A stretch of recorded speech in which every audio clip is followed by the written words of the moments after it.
Hello, my name's Austin, and we are going to do the cinnamon challenge.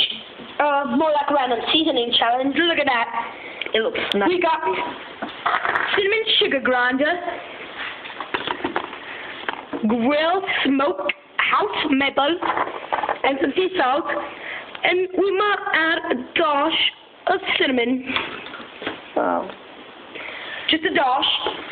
More like a freaking pie. Are you ready, Trav? Oh, Here we go. This.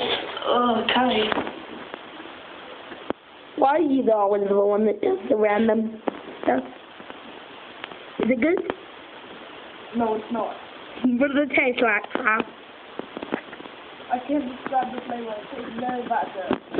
How about the salt? I can't really taste it though. What can you taste the most? This thing. Is it good?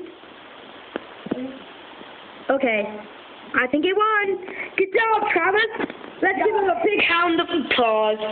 Now, in the next video, we will be using a lot more seasonings, including bacon bits, maybe, and other stuff. Right now, I'm looking for some stuff that's good. We are also maybe add some Benadryl and tobacco sauce. And I think that's all. See you next video.